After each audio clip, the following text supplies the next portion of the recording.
네, 2차시 시작하겠습니다. 2차시에서는 식물이 왜 존재하는지, 지구가 탄생했을 때는 그 식물이 살 수 없었는데 어떻게 해서 식물이 지구에 이렇게 오게 됐는지부터 시작을 하겠습니다.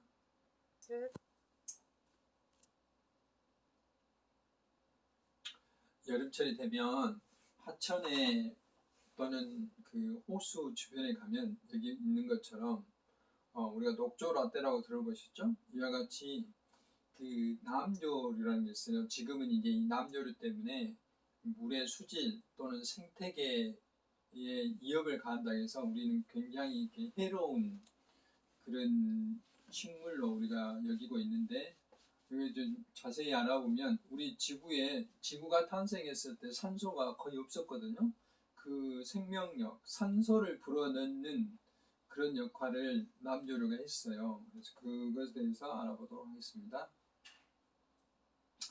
지구를 진화시킨 남조류라고 했는데, 이 남조류는 이제 나중에 그 수생태 시간에 좀 자세히 하겠지만, 식물의 일종인데 물에 살고 있는 플랑크톤이에요. 플랑크톤이 뭐 녹조류가 있고 남조류가 규조류 여러 종류가 있는데, 이 남조류는 이제 식물학자들은 식물성 남조류라고 그러고, 미생물학자들은 남세균이라는 말을 써요.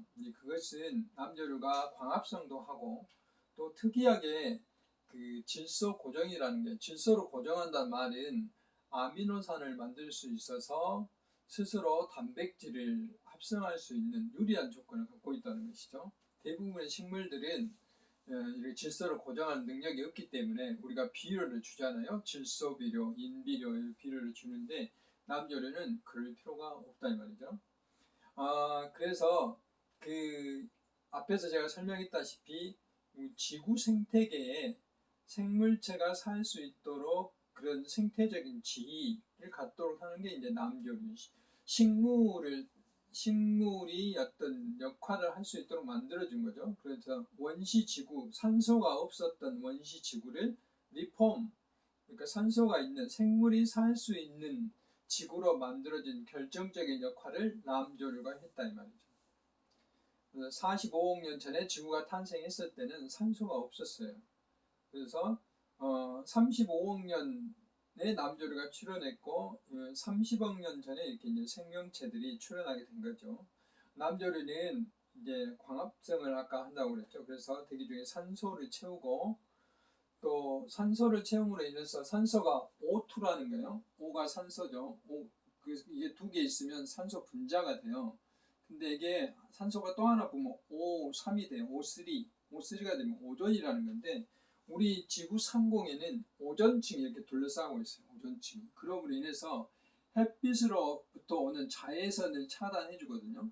자외선을 차단해 주기 때문에 식물체가 죽지 않는 거죠. 우리가 지금은 이제 시스템이 달라졌어요. 근데 과거에 뭐 그 식당을 간다든지 고속도로 휴게소를 간다든지 하면 컵을 이렇게 보관해 놓은 거 보면은 보랏빛 불빛 속에 이렇게 그 컵들이 보관되어 있잖아요. 그것이 바로 자외선인데, 그거는 생명체를 죽이는 살균을 하는 그런 역할들을 하거든요. 우리 자외선이 지구상에 햇빛에 있는 그 자외선이 지구상에 그대로 다 이렇게 그 투과가 되게 되면 생명체가 살 수 없게 되는 거죠. 이런 것들은 이 남조류가 발생한 산소들이 오존층을 이루게 함으로써 자외선을 차단해서 지구가 이제 오늘날 같이 이 생명체가 살 수 있도록 했다는 것이죠. 이것이 이제 바로 그런 것들을 표현해주는 그림인데요. 질소 경우에는 이제 반응성이 낮아 되게 일정하게 유지가 되고, 그 다음에 이산화탄소가 이제 과거에는 굉장히 많았는데 지금 이제 이산화탄소 굉장히 적죠. 이산화탄소가 너무 많은, 지금 우리가 뭐 때문에 고민하고 있어요? 이산화탄소가 너무 많아짐으로 인해 우리가 공업활동 또는 생활, 자동차 움직임으로써 화석연료를 이용하기 때문에 이산화탄소가 많이 발생되고 있잖아요. 그로 인해서 불과 몇 퍼센트 이산화탄소 가지고 우리가 이렇게 고민하고 있는데 과거에는 훨씬 많았어요. 그런데 이게 이제 이 광합성을 해서 소모가 되기도 하고 또 바닷물에 이렇게 용해돼서 계속 감소했던 것이죠. 대신에 남조류가 이제 광합성을 하기 때문에 산소량이 계속 늘어나고 있고, 이런 이제 현상을 보여주면서 생물들이 살 수 있게 되는 것이죠. 생물들이 앞에서 설명했던 오존층이 형성돼서 자외선을 차단시키고, 그 과거에 뭐 굉장히 살아 있었던 지구들이 마그마라든지 뭐 이런 것들이 안정이 됨으로써 바다가 만들어지고, 이름으로써 이제 생물들이 살아갈 수 있도록 역할을 해주는데, 가장 중요한 이제 산소가 늘어나고 이산화탄소가 줄어드는 역할들을 하게 된 거죠. 그 결정적인 역할을 남조류라는 이 일종의 플랑크톤이 했다는 이야기죠. 이렇게 하게 된 이유는 얘들은 그 무성 분열, 그러니까 여기 있는 마치 크론테처럼 지금 바이러스처럼 이렇게 순식간에 이렇게 두 개로 나눠진다는 거죠. 이렇게 이제 번식이 빨리 된 것이죠. 증식이 빨리 되기 때문에 대량의 산소를 배출할 수 있는 여건들을 갖춘 거죠. 그 숫자가 많아지기 때문에. 그래서 식물을 탄생할 수 있도록 얘들이 지구 전체 산소량을 유지해주는 결정적인 역할을 한 것이죠. 그런 역할들을 이제 이야기할 수가 있는 것이고요.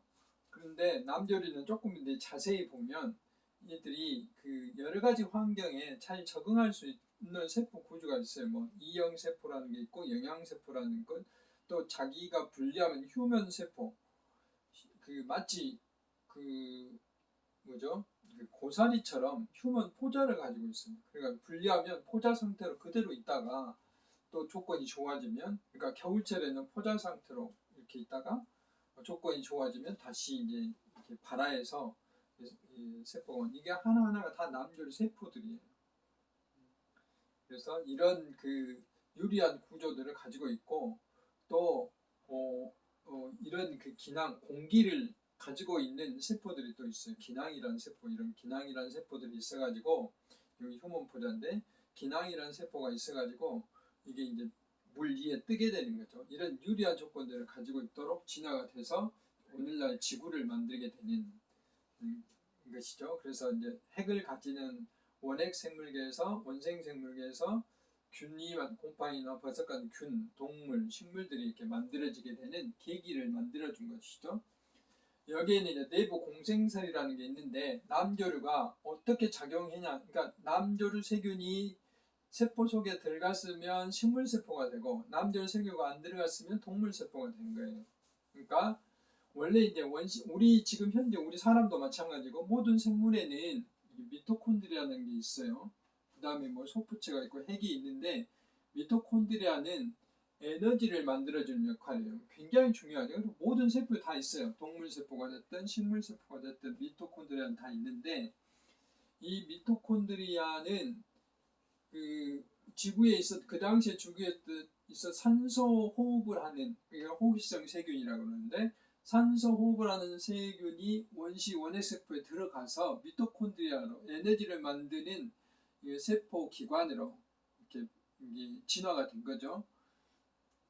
이제 또 남조류라는 이 남세균이라는, 아까 남조류가 있죠. 남조류가 세포 속에 들어가서 엽록체라는 게 만들어져요. 그러면 광합성을 할 수 있는, 이 세포 자체가 광합성을 할 수 있는 것, 이런 세포가 바로 식물이죠.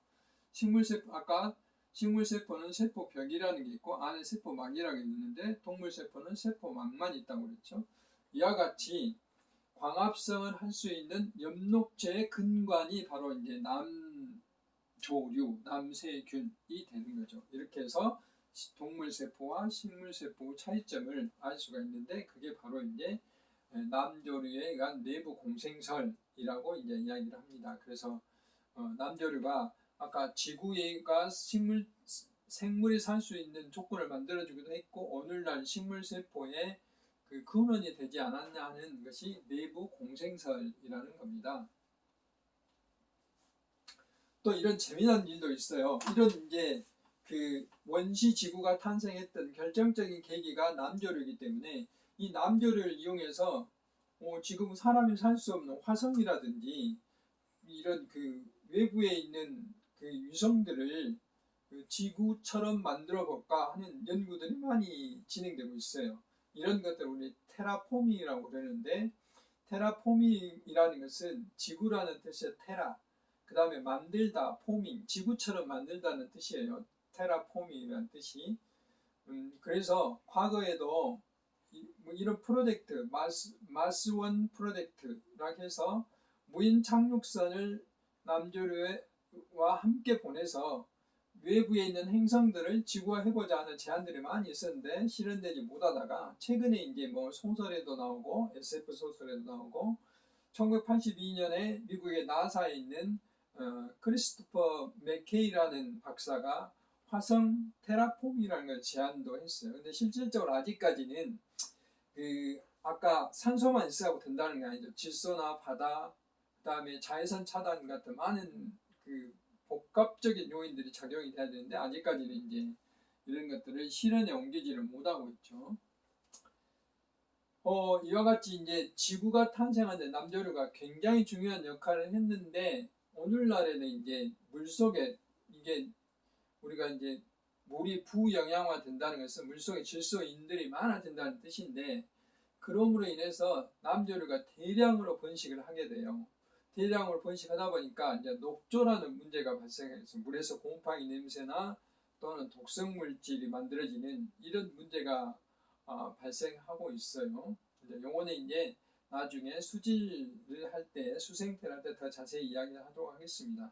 다만 남조류가 다른 식물성 플랑크톤에 비해서 훨씬 유리한 그런 하루의 일주기도 햇빛이 강했을 때 물속 깊이 들어갔다가 또 햇빛이 약해지면 또 나오는 이런 햇빛에 대한 어떤 반응도 있고요. 광합성을 하기 적당한 시간에 물 위로 나오고 뭐 이런 것도 있고 또 아까 제가 말했다시피 포자라는 어떤 독특한 생활 과정을 거치기 때문에 자기가 생활이 불편하면 포자로서 쉬고 환경, 여건이 좋아지면 반화하는 이런 이제 유리한 생활사들을 가지고 있다 하는 것을 알 수가 있습니다. 이와 같이 이제 남조류가 지구가 탄생했을 때 결정적인 역할을 했다 하는 말씀을 드렸고 이제 두 번째는 덩굴 식물이 있어. 우리가 이제 뭐 주변에 가다 보면 뭐 칡넝꿀이라든지 또는 여기 있는 살갈키라든지 이와 같이 덩굴로 인해서 뭐 포도도 마찬가지고요. 등나무 뭐 이런 것들로 인해서 나무들과 굉장히 많은 갈등을 겪고 있는 것을 볼 수가 있습니다. 근데 이제 실제로 식물들은 이런 갈등보다는 실제로는 상당히 많은 배려, 상생을 해 나가면서 살아가고 있다. 제가 이제 첫 번째 생태계에 대해서 하면서도 그런 이야기를 했죠. 키 작은 나무를 위한 큰 나무의 배려 같은 것도 그 말이죠. 작은 잎은 여러 개의 가지를 만들고 가지도 어긋나게 만들고 이건 뭐 때문에 그러겠어요? 햇빛을 더 밑에 있는 나무까지 햇빛이 들어가도록 배려를 하기 위해서 가지를 여러 개 만들어서 사이로 빛이 들어가게 하기 위해서 또 잎도 큰 것보다는 작게 만들어서 이렇게 가지도 어긋나게 만들어서 밑에 있는 식물들을 배려하는 것도 볼 수 있고요. 잡초와 잔디의 공존도 볼 수 있는데 어떤 의미에서는 이제 뭐 경쟁에서 잔디가 좀 약할 수도 있겠죠. 한 종류의 식물이기 때문에 그렇지만 잡초가 자람으로 인해서 토양 속에 수분이나 공기 공급의 역할을 해줘요. 실제로 골프장 같은 데는 잔디만 계속 키우면 잔디가 이제 썩는다든 이런 일이 굉장히 많아요. 그래서 모래를 뿌린다든지 뭐 이런 굉장히 많은 작업들을 하고 있죠. 관리들을.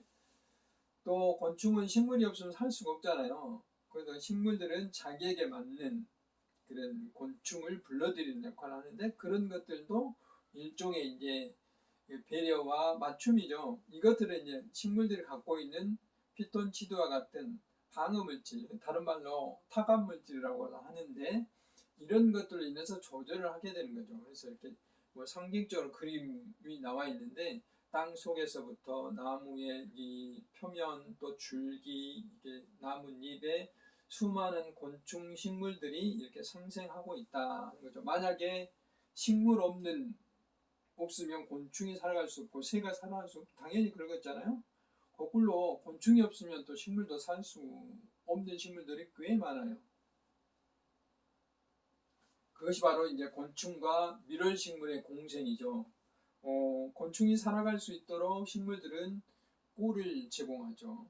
곤충이 살아나갈 수 있도록 꿀을 이렇게 제공하고, 꿀을 빨로 엄으로 인해서 식물들은 어떤 혜택을 받죠? 수분. 그러니까 암술과 수술을 이렇게 교배해주는 역할을 함으로써 열매를 맺고 자손을 맺게 해주는 그런 역할을 또 받는 거죠. 그래서 서로 공생, 상생을 하고 있는 것이죠. 이것도. 그래서 곤충들도 이렇게 식물의 필요에 의해서 서로 이렇게 활동을 하는 거죠. 반면에 이제 식물들끼리는 어차피 사람도 마찬가지잖아요. 우리가 사람이 너무 많은 공간에 많은 사람들이 있으면 자리 다툼도 일어나고, 뭐 또 예를 들면은 뭐 추석 때 그 기차표 끊는 것도 경쟁이잖아요. 뭐 이런 것들이 이제 너무 심하면 갈등으로 변하게 되는 거죠. 식물들도 이런 덩굴 식물이라든지 또는 그동안에 우리나라에 없었던 외국에서 들어오는 외래 식물들이 들어옴으로 인해서 다른 우리나라 식물들을 살 수 없도록 한다든지, 또 이제 그런가 하면 또 잘 적응돼서 우리나라 식물들하고 잘 사이좋게 지낸다든지, 이런 게 이제 기화 식물이라고 그러죠. 식물 사이에서도 여러 가지 갈등들이 있는데, 이게 이제 꼭 나쁜 것만 아니고 어떨 때는 이제 생태계를 조절하는 의미도 있다 하는 것이죠. 그래서 덩굴식물은 이제 왜 덩굴식물이 이렇게 많이 번식할 수 있냐 하면 유리하냐면, 우리가 무슨 버드나무라든지 무슨 느티나무라든지 이런 식물들은 줄기 성장을 해야 되잖아요. 쭉 커야 돼요. 그러니까 뭐가 어떻게 했어요? 에너지란 양분들이 많이 들어가야 돼요. 그렇죠? 과합성도 열심히 해야 되고. 그런데 덩굴식물들은 줄기 생장을 하지 않고 덩굴로 생장을 하기 때문에 에너지가 적게 들어요. 다른 식물들을 지지대로 이용하기 때문에, 다른 식물들이나 바위나 울타리 등을 지지대로 이용하기 때문에 에너지가 적게 들어가는 거예요. 에너지를 나가게 되는 거고, 또 토양 면적, 뿌리가 적기 때문에 토양 면적을 적게 차지해요. 이런 유리한 점이 있다는 거죠. 그 다음에 그래서 이제 덩굴식물은 종류에 따라서 뭐 이렇게 구체적으로 여러분들 아실 필요는 없어요. 이런 게 있다. 감는 식물, 잎이 덩굴로 된 거, 덩굴손이라는 게 있는 거, 뿌리가 덩굴로 된 거, 고리가 덩굴로 된 거, 뭐 이런 것들이 있는데, 되게 이제 포도나 담쟁이 덩굴 같은 경우는 덩굴손, 뭐 그 줄기가 변해서 덩굴손이 된 것이 있고, 뒤에서 하려나 보여드릴 텐데, 잎자루가 변한 거, 그 다음에 완두나 호박, 오이 같은 경우는 잎덩굴이에요. 잎이 변해서 된 것이고, 그 다음에 겹잎의 일부, 뭐 어려우니까 그냥 넘어가고, 참무아리 속이라는 게 있는데, 그 다음 우리가 먹는 고구마는 덩이 뿌리가 변해서 된 거고, 감자는 덩이 줄기가 변해서 이렇게 된 거죠. 그래서 이제 칡과 등나무인데, 우리가 흔히 한자로 갈등 그러면 그 어원이 바로 칡과 등나무 때문에 그래요. 서로 반대 방향으로 그 줄기가 감아 올라가기 때문에 얽히고 설킨다 해서 갈등이란 단어가 나왔는데, 실제로 이 칡은 이렇게 오른쪽으로 돌아요. 오른쪽으로. 나팔꽃, 매꽃, 뭐 뒤에서 보여주는 박주가리, 새삼 이런 것들은 다 오른쪽으로 도는데, 등나무는 반대로 왼돌이에요. 왼쪽으로 돌아요. 왼돌이 이렇게 왼쪽으로 돌고 있잖아요. 왼돌이. 근데 뭐 양방울 아무 때나 도는 것은 이제 더덕 같은 게 있는데요. 이렇게 칡은 오른쪽으로 돌고 등나무는 왼쪽으로 돈다 해서 서로 얽혀서 설킨다 해서 갈등이라는 이름이 이렇게 지어진 거죠. 여기 등나무는 이제 봄에 이렇게 피는데, 칡은 이제 지금도 꽃이 피어 있죠. 칡의 명과 암인데, 칡 덩굴은 숲의 무겁자, 실제로 이제 많은 나무들을 뭐 죽이기도 하고 그러는데, 그리고 원칙적으로는 칡들도 좀 나무가 세력이 약하다든지 또는 죽어 있는 나무들을 잘 타고 올라가는데, 워낙 이제 칡들이 왕성한 그런 성장력이 있기 때문에 살아있는 식물들도 많이 이제 타고 올라가서 그 나무를 완전히 덮어버리면 햇빛 차단이 나무 생존에 위협을 한다. 아까 이제 배려하고는 좀 안 맞는 이야기죠. 그러니까 생태계 교란을 상당히 많이 하고 있어요. 아직까지 칡은 그렇더라도 생태계 교란 식물로 지정되지는 않았어요. 칡이 이제 꼭 나쁜 것만 있는 게 아니고 우리 사람들의 생활에는 유익한 면도 상당히 많아요. 구황식물, 옛날에 먹을 것이 없었을 때 칡을 뿌리를 캐가지고 먹었죠. 지금은 이제 약재로 많이 사용하는데 갈근탕, 우리 감기 걸렸을 때 먹는 갈근탕 있잖아요. 이게 이제 칡이에요, 칡. 그 다음에 꽃이 피기 때문에 곤충들한테도 굉장히 유리한 작업들을 하고 있고요. 비슷한 습성을 가진 덩굴식물, 그래서 아까 이제 가시덩굴이나 나팔꽃 이렇게 말씀을 드렸는데 이런 것들이 바로 이제 기존 나팔꽃, 교등이라고 하는 건 박주가리도 있는데 이게 뱅글뱅글 비비 꼬아가며 나무 성장을 방해한다 해서 박주가리라고 해요. 상당히 많이 있어요. 이런 것들이 이제 다른 식물들의 성장에 안 좋은 영향들을 많이 하는 거죠. 나팔꽃도 사실 우리가 봤을 때는 굉장히 이쁘게 보이지만 왕성하게 번식하게 되면 다른 나무들 성장을 방해하는 역할도 하고 있어요.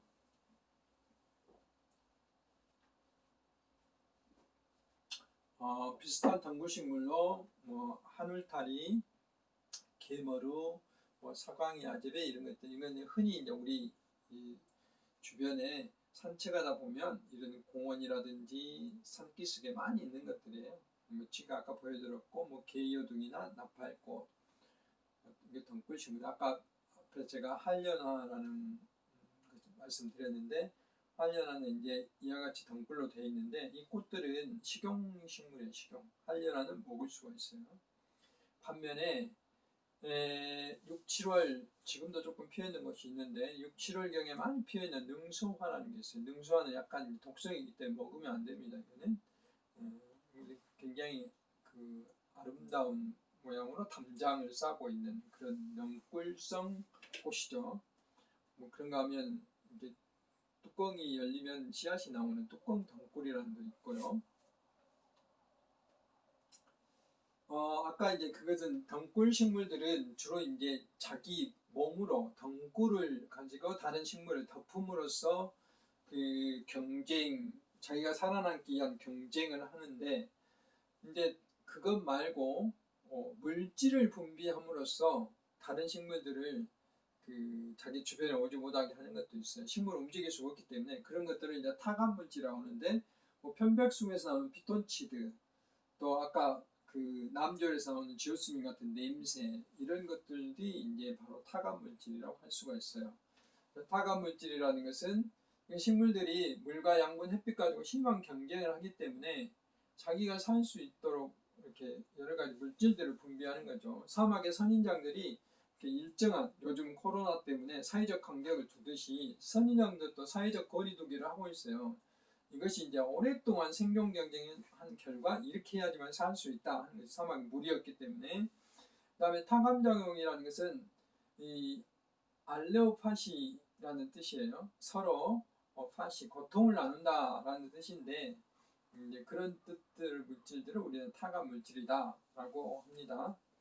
소나무 같은 경우 소나무 숲 밑에는 대부분 이렇게, 물론 풀이 좀 나 있기도 하지만 이렇게 식물이 잡초가 우거지지 않는 걸 볼 수가 있는데 이거는 솔잎 속에 갈로타닌이라는 이런 타감 물질이 들어있어서 소나무 밑에는 풀이나 작은 나무들을 못 자라게 하는 이런 또 특징도 있어요. 또 이제 우리가 우리나라는 창가에 이렇게 화분들을 많이 안 내놓는데 유럽에 가면 이렇게 창가에 많은 꽃들을 이렇게 내놓죠. 물론 아름답게 보이기도 하는데 실제로 의미는 이게 제라늄이거든요. 제라늄이어서 이 제라늄은 손으로 만지거나 입을 문지르면 진한 향기가 내서 자기를 보호하죠. 냄새가 좀 약간 고약하잖아요. 실제로 목이라든지 팔이라든지 이런 곤충들을 쫓는 역할들을 해요. 그래서 이렇게 아름답게 보이기도 하지만 곤충들이 집 안으로 들어오지 못하게 하는 그런 타감 물질을 이용한 이런 장식인 것이죠. 그 다음에 피톤치드, 여기는 이제 광주의 부동산에 있는 일수원지 이쪽이 이렇게 편백숲인데요. 산림용 효과, 사람들한테 굉장히 건강한 역할을 하지만 실제로 밑에는 이제 풀들이 이렇게 많이 없죠. 다른 나무들도 없고. 그래서 편백숲이라는 게 만들어지는데 바로 이제 피톤치드 이런 것들도 타감 물질이다라고 이제 이야기를 할 수가 있습니다.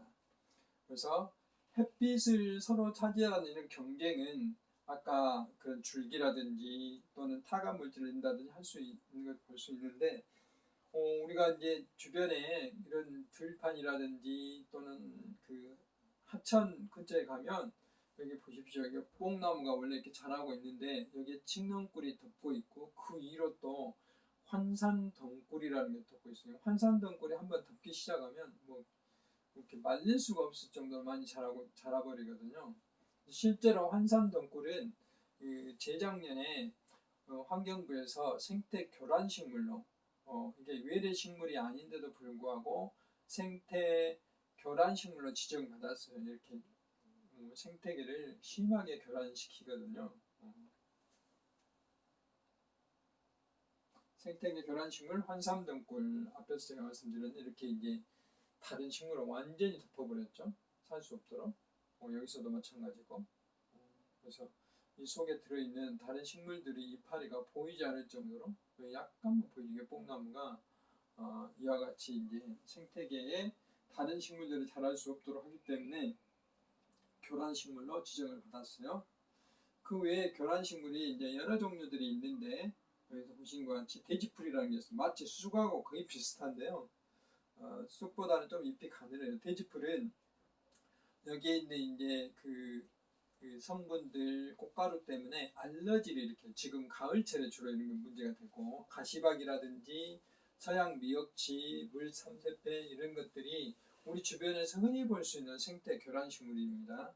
그러니까 이런 것들이 우리나라에 이제 외국에서 들어와서 아까 경쟁과 갈등을 하는데 유리한 조건들을 가지고 있죠. 타감 물질이라든지 또는 얘들을 조절할 만한 견줄 만한 국내 고유종들이 없기 때문에 그렇습니다. 그렇지만 이제 우리나라에 들어와서 잘 적응하는 것들이 잘 적응이라는 게 지네들도 잘 살고 우리나라 고유종들도 그 교란을 안 일으키고 못 살게 굴지 않고 경쟁을 안 한다는 거죠. 그런 것들이죠. 그래서 도입식물이 이 외래식물을 우리가 도입해서 일부러 가져와서 원예나 과수 목적으로 재배하는 것들 또는 이제 꽃을 본다든지 이런 것도 별 문제가 안 되고 앞에서 말했던 기화식물도 토착화가 됐기 때문에 별 문제가 안 되는데 침입이 돼서 문제 일으키는 것들은 이제 교란식물인데 기화식물들은 이와 같이 이제 잘 적응해서 살고 있는 것들이죠. 우리나라에 상당히 많은 것들이 다 기화식물이죠. 코스모스라든지 기생초, 큰 금계국 이런 것들이 있는데 이런 것들은 다 봄에 피는 꽃이지만 우리나라에 적응돼서 잘 살고 있는 것들이에요. 그래서 제가 앞 시간에도 보여드렸지만 외래종으로 갈수록 이제 우리나라에 적응이 잘 안 되는 것들이고 외래종에서 우리나라에 적응돼 잘 사는 것들은 기화종이라고 이게 오래 가다 보면 우리나라에 살고 있는 것들은 고유종 이렇게 이제 구별을 할 수 있는 것입니다. 2차 시에서는 주로 이제 식물들 사이에서 갈등하고 경쟁하고 또는 상생하는 것에 대해서 쭉 알아봤습니다. 잠시 쉬었다가 3차 시에서 또 만납시다.